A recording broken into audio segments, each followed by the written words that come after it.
Hi everyone, in another video by Tech Pro. The display sizes remain the same from the S8 to S9, and S8 Plus to S9 Plus. Samsung is sticking to its so-called Super AMOLED screens, which should give them brighter colors and better contrast than the IPS LCD screens on the iPhone 8 and 8 Plus. That said, colors may look a little less natural than those alternatives.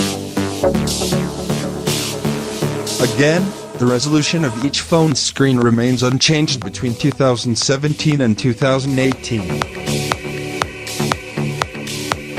The front-facing cameras haven't changed, but with a resolution of 8 megapixels and an aperture of f/1.7, you'll get decent enough selfies out of them. Primary camera was one of the key areas for improvement between the S8 and S9 generations. The Galaxy S9 has a dual aperture, allowing the camera to automatically switch between f/1.5 for better low-light shots, and f/2.4 for more detail under normal lighting. Meanwhile, the S9 Plus has two cameras, a wide-angle lens with the same specs as on the S9, and a 12-megapixel telephoto lens with an aperture of f/2.4. With those camera upgrades come some impressive new video and photo modes. All four phones can shoot with high dynamic range (HDR) and in slow motion at 240 frames per second, although the new models can shoot slow-mo at Full HD 1080p, rather than just the 720p resolution of the S8s. The really impressive mode on the S9 and S9 Plus is Super Slow-Mo, which can capture video with 960 frames per second and 720p, an achievement first seen on the Sony Xperia XZ Premium.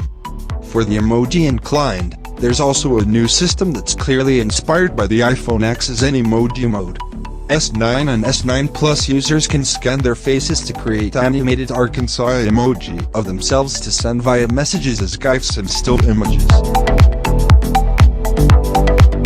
For users in the US and China, the brains of the new phones are the latest octa-core chipsets from Qualcomm, the Snapdragon 845. For most of the rest of the world, you get a comparable Exynos 9810 octa-core processor instead. In practical terms though, the difference is pretty negligible. The S9 keeps with the 4GB baseline of RAM that most flagship phones have stuck to for the last few years, while the S9 Plus boosts that to 6GB.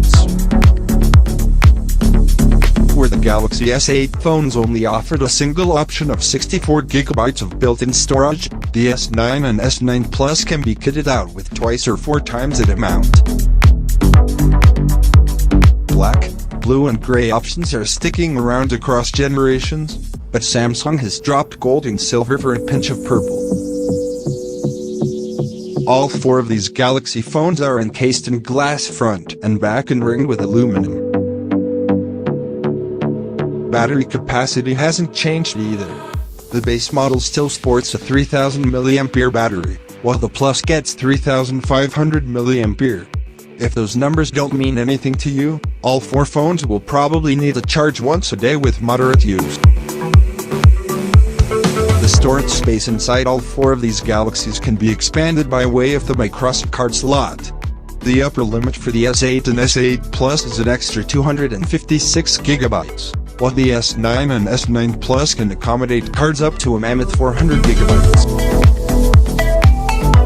Unlike many competitors, Samsung has so far resisted the siren song of killing off the 3.5mm headphone jack.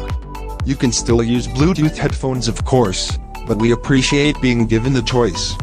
The Galaxies charge via USB Type-C.